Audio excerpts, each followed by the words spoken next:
അടങ്ങ് സാറേ, ഞങ്ങൾ ഇതുപോലെ എത്ര പേരെ കൊണ്ടുവരിക്കുന്നു. ചേട്ടൻ ബഹളം വെക്കാതെ ഒന്ന് സഹായിക്കും രാജീവേട്ടാ. അവിടെ 24 മണിക്കൂറും നഴ്സുമാരും ഡോക്ടേഴ്സും ഒക്കെ ഉണ്ട്. നോക്കാൻ ആളും ഉണ്ടാവില്ലേ? ഇടയ്ക്ക് ഞാൻ കാണാൻ വരുകയും ചെയ്യാം.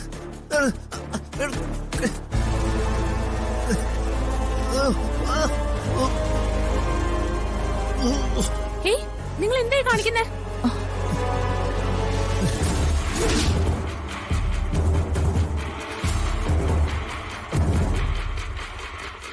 നിങ്ങൾക്ക് ആരാ എന്താ കാണിക്കുന്നേ?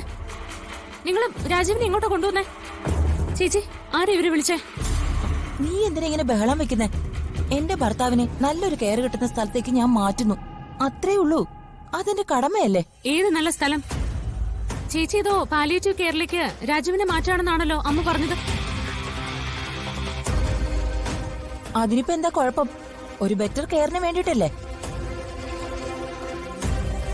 നീ തോന്നിയാസം കാണിക്കരുത്. ആരോട് ചോദിച്ചിട്ടാ ചേച്ചി ഇതെല്ലാം ചെയ്യുന്നത്? എന്റെ ഭർത്താവിന്റെ കാര്യം ഞാൻ പിന്നെ ആരോടൊക്കെ ചോദിക്കണം? ദേ, നിങ്ങൾ ഇപ്പൊ ഇവിടെ നിന്ന് ഇറങ്ങിയില്ലെങ്കിൽ ഞാൻ ഉടനെ തന്നെ പോലീസിനെ വിളിക്കും.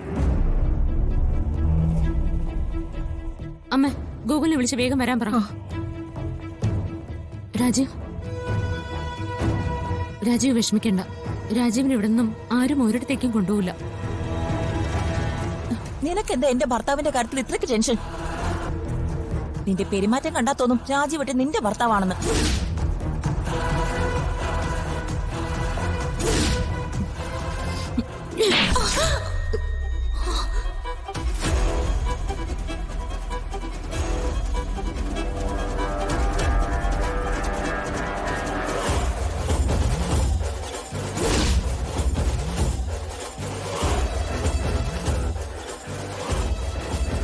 ദേ, കിടക്കുന്ന പാവത്തിന്റെ അവസ്ഥ മനസ്സിലാക്കാൻ ഞാൻ ഇദ്ദേഹത്തിന്റെ ഭാര്യ ആവണമെന്നൊന്നുമില്ല. ഒരു സഹോദരിയുടെ സ്ഥാനത്ത് നിന്നാലും മതി.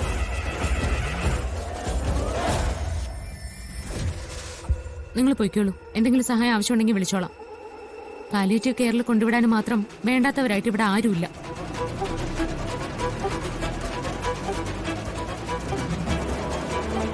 ഇതെന്റെ സഹോദരനാണ്, ഞാൻ നോക്കിക്കോളാം.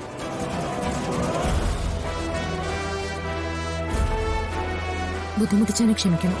നിങ്ങൾ പോയിക്കോളൂ. അയ്യോ, അതെ, നിങ്ങൾ പോവാണോ? നിങ്ങൾ പോവല്ലേ? ഞാൻ പറയുന്ന ഒന്ന് കേൾക്ക്. പോവല്ലേ പ്ലീസ്.